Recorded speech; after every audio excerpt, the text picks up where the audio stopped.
गरुडगमन तव चरणकमलमिह मनसि लसतु मम नित्यम् गरुडगमन तव चरणकमलमिह। Welcome to Bhojanalaya Tamil.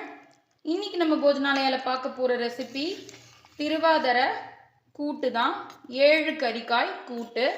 ரொம்பவே ஈஸி, ரொம்ப உடம்புக்கு நல்லது, ஹெல்த்தி.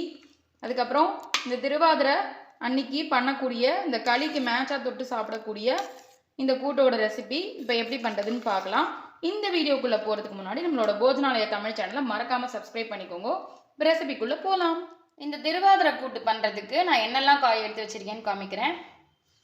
கொத்தவரங்காய், அவரைக்காய், வாழைக்காய், வெள்ளை பூசணிக்காய், காராமணி, அதுக்கப்புறம் மஞ்சள் பூசணிக்காய், சக்கரவள்ளி கிழங்கு. ஸோ இது 7 காய் ஆயிடுத்து. 7, 9, 11 ஒத்தப்படையில் எந்த காய் வேணாலும் நம்ம போட்டுக்கலாம். இதுக்கு அடிஷ்னலாக டேஸ்ட் கொடுக்கறதுக்காக இந்த சீசனில் மொச்சை கிடைக்கும், பச்சை மொச்சை. அது நான் வாங்கி ஃப்ரெஷ்ஷாக உரிச்சு வச்சுருக்கேன். வேர்க்கடலை வேக வச்சு வச்சுருக்கேன். அதுக்கப்புறம் கொண்டைக்கடலையும் வேக வச்சு வச்சுருக்கேன். ஸோ இதில் நாட்டுக்காய்கள் தான் சேர்க்கறது விசேஷம். இப்போ வெறும் நாட்டுக்காயில் பண்ணால் பிடிக்கிறது இல்லைங்கிறதுனால கேரட், பீன்ஸ், சௌச்சோ எல்லாமே நம்ம சேர்த்துக்கிறோம். இன்றைக்கி ஆனால் நான் வெறும் நாட்டு காய்கறி வச்சு தான் பண்ணி காமிக்க போகிறேன் இந்த திருவாதிரை கூட்டு. ஸோ 1, 2, 3, 4, 5, 6, 7 மொத்தம் 7 காய் ஆகிடுது. அது தவிர 3 பயிர் சேர்த்துக்கிறோம். காய் தான் நமக்கு ஒத்தப்படையில் கணக்கு, இந்த பயிரெலாம் நமக்கு கணக்கு கிடையாது. வேணும்னா நம்ம சேர்த்துக்கலாம். இதெல்லாம் அடிஷ்னல் டேஸ்ட் கொடுக்கறதுக்காக நம்மளா சேர்த்துக்கிறது. இப்போ இதை எப்படி வேக வைக்கிறதுன்னு பார்க்கலாம். ஒரு அகலமான குக்கர் எடுத்துட்டு இருக்கேன்.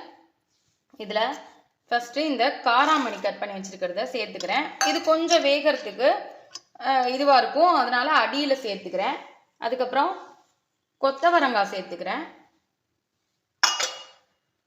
நெக்ஸ்ட்டு அவரைக்காய் சேர்த்துக்கிறேன். எல்லாமே நான் கொஞ்சம் ஒரு 100-150 கிராம் எடுத்து கட் பண்ணி வச்சுருக்கேன். அதுக்கப்புறம் இந்த சக்கரவள்ளி இதையும் இதில் போட்டுக்கிறேன். நான் நல்ல தோலை நல்லா வாஷ் பண்ணிவிட்டு லைட்டாக தோல் இருக்கிற மாதிரி சக்கரவள்ளி கட் பண்ணியிருக்கேன். அதுக்கப்புறம் மஞ்சள் பூசணிக்காய், நெக்ஸ்ட்டு வெள்ளை பூசணிக்காய், இது எல்லாமே இதில் சேர்த்துருக்கேன். நெக்ஸ்ட்டு இந்த பச்சை மொச்சை இருக்கு இல்லையா, இதையும் சேர்த்துக்கிறேன். வாழைக்காய் கருத்து போயிடுங்கிறதுனால நான் தண்ணியில் கட் பண்ணி போட்டு வச்சுருக்கேன். உங்களுக்கு வேணும் அப்படின்னா நீங்கள் கேரட், பீன்ஸ் எல்லாமே சேர்த்துக்கலாம், சௌச்சோ எல்லாமே. நான் இன்னைக்கு சேர்க்கலை. ஸோ நாட்டுக்காயில் ஜென்ரலாக இந்த கூட்டு பண்ணி நைவேத்தியம் பண்ணுறது. இதில் இது மூழ்கிற அளவுக்கு தண்ணி, மூழ்கிற அளவுக்கு கூட வேண்டாம், அதை விட கொஞ்சம் கம்மியாக இருந்தாலே போதும். இந்த காய் நறுக்கி வச்ச தண்ணியே சத்து போயிடாமல் இருக்கிறதுக்காக நான் இதில் சேர்த்துக்கிறேன். இப்போ இதில் இந்த கொண்டைக்கடலையும் வேர்க்கடலையும் நான் வேக வச்சது நல்லா மசிஞ்சிருது, நல்லா குழஞ்சி வெந்துருது, அதனால நான் இதில் சேர்க்கலை. நம்ம வேணும்னா இதிலேயே சேர்த்து ஒரு விசில் விட்டுக்கலாம். நான் இது நல்லா வெந்துருதுங்கிறதுனால சேர்க்கலை, அதனால ஒன்றும் தப்பு கிடையாது. இது லைட்டாக உப்பு போட்டு தான் நான் வேக வச்சுருக்கேன்.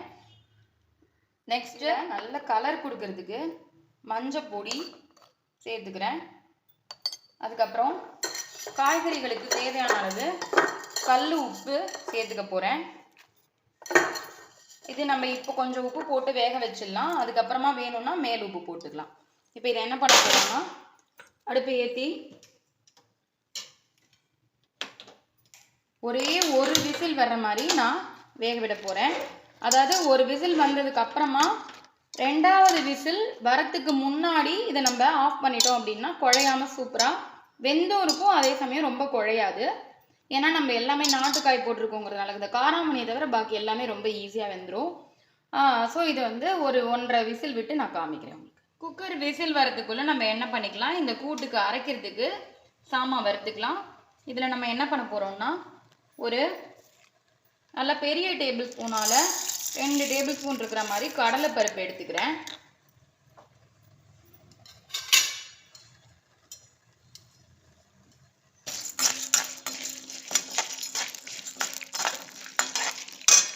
கடலைப்பருப்பு, கட்டி பெருங்காயம். ஸோ இது ஒரு 2-3. நம்ம இதை வறுத்து அரைச்சிட்டோம் அப்படின்னா, கட்டி பெருங்காயமாக போட்டோம் அப்படின்னா கூட்டு நல்ல ஒரு ஃப்ளேவர் வாசனையோட சூப்பராக இருக்கும். இந்த கிழங்கு வகைகள்லாம் சேர்க்கறதுக்கு கூட இப்போது சில பேர் வந்து உருளைக்கிழங்கு இது மாதிரிலாம் சேர்த்துப்பா, சேப்பங்கிழங்கு அதெல்லாமும் சேர்த்துக்கலாம், அது அவளோட இஷ்டம் தான். அந்த மாதிரி கிழங்கு வகையெல்லாம் சேர்க்கும்போது கூட இந்த கட்டிப்பெருங்காயம் போட்டுட்டோம்னா வாயு இல்லாமல் கொஞ்சம் நல்லாயிருக்கும். ஸோ இதில் தனியா அந்த கடலைப்பருப்புக்கு சரிசமமாக இருக்கிற மாதிரி நான் தனியா எடுத்துட்டுருக்கேன். ஏன்னா இந்த தனியா தான் அந்த கூட்டோட மெயின் ஃப்ளேவரு. அதுக்கப்புறம் நல்லா ஒரு 2 டேபிள் ஸ்பூன் மிளகு, நல்லா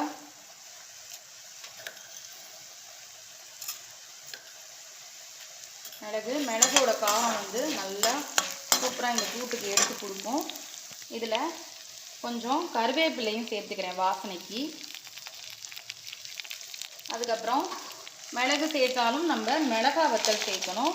ஒரு 5-6 காஞ்ச மிளகா வத்தல், இது நீட்டு மிளகா வத்தல் நான் சேர்த்துக்கிறேன். எல்லாத்தையும் சேர்த்து நல்லா நல்லா வறுபடும் பொழுது இப்போது திருகி வச்ச தேங்காய் நல்லா ஒரு அரை மூடி தேங்காய் அளவுக்கு நம்ம சேர்த்துக்கலாம். ஸோ நல்லா விழுதாக கெட்டியமாக வரதுக்காக தான், டேஸ்ட்டு கொடுக்குறதுக்காகவும் நல்லா விழுதாக கெட்டியமாக வரதுக்காகவும் தேங்காய் சேர்த்துக்கிறோம். ஸோ அதையும் போட்டு நல்லா ஒரு பெரட்டிட்டு வறுப்பட்டோன்னா அடுப்பை ஆஃப் பண்ணிவிட்டு இதை அரைச்சி வந்துட வேண்டியதுதான். இப்போ இந்த சாமான்லாம் அரைச்சி எடுத்துன்னு வந்துட்டேன் நம்ம வறுத்ததை. அதுக்கப்புறம் புளி வந்து நல்ல ஒரு பெரிய லெமன் சைஸுக்கு கெட்டியமாக கரைச்சி வச்சுட்டுருக்கேன். துவரம்பருப்பு ஒரு 150 கிராம் இருக்கிற மாதிரி துவரம்பருப்பு எடுத்து நல்லா மஞ்சள் பொடி போட்டு குழசெல்லாம் வேக வச்சு அதையும் எடுத்து வச்சுருக்கேன். இந்த குக்கர் வந்து இப்போது ஒரு விசில் வந்து 2வது வரத்துக்கு கொஞ்சம் முன்னாடி நான் எடுத்துகிட்டு ஆஃப் பண்ணி வச்சுருக்கேன். அப்புறம் ஆல்ரெடி நம்ம இந்த வேக வச்ச இந்த இதெல்லாம் இருக்குது. இது ஸ்டீம் போனதுக்கு அப்புறமா நான் இதை என்ன பண்ணணும்னு சொல்கிறேன். இப்போ குக்கர் ஸ்டீம் போயிடுது, நம்ம எடுத்து பார்க்கலாம்.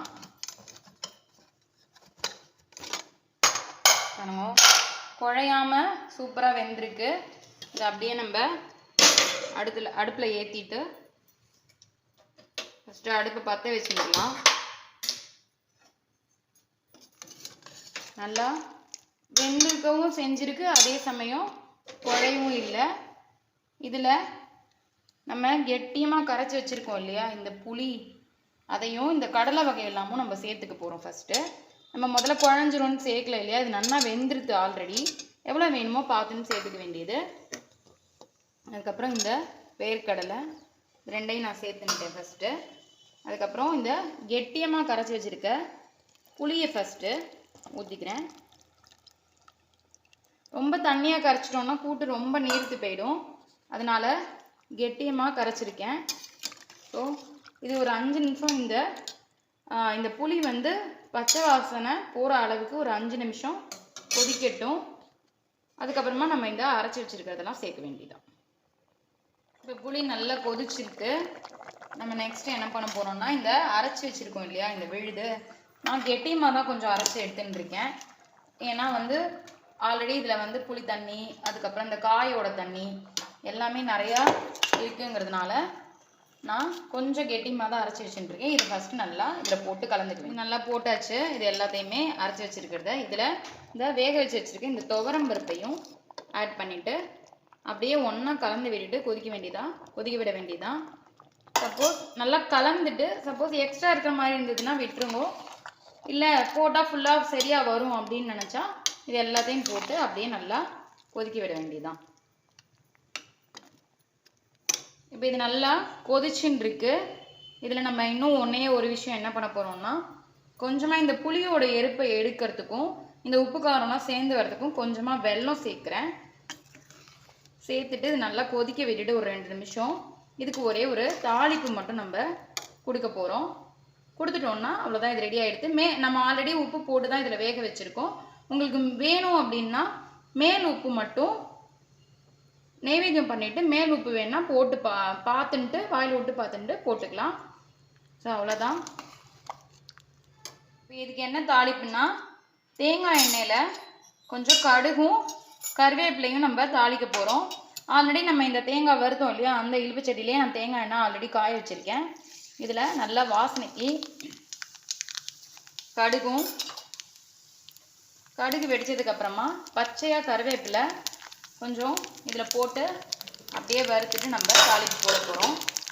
இதுக்கு உளுத்தம் பருப்பு போட தேவையில்லை, கடுகு கருவேப்பிலை மட்டும் போதுமானது. இதை அப்படியே எடுத்து இதில் போட்டுருக்கோம்.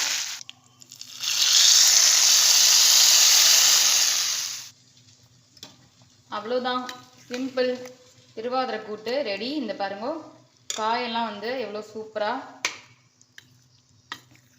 நல்லா வெந்தும் இருக்குது, அதே சமயம் ரொம்பவும் குழையலை.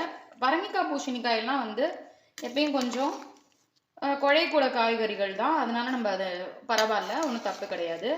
மற்றபடி இந்த பூசணிக்காய், இது கொத்தவரங்காய், காராமணி, இந்த கடலை எல்லாம் பாருங்க சூப்பராகவே வந்திருக்கு.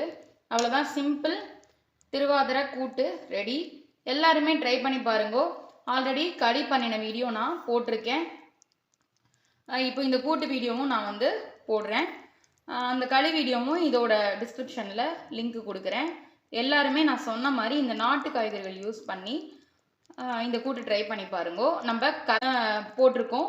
ஸோ எல்லாருமே ட்ரை பண்ணி பார்த்துட்டு எனக்கு எப்படி இருந்ததுன்னு மறக்காமல் உங்களோட கமெண்ட்ஸை போடுங்க. திரும்ப ஒரு சூப்பரான ரெசிபியில் மீட் பண்ணுறேன். தேங்க்யூ. ராம் ராம்.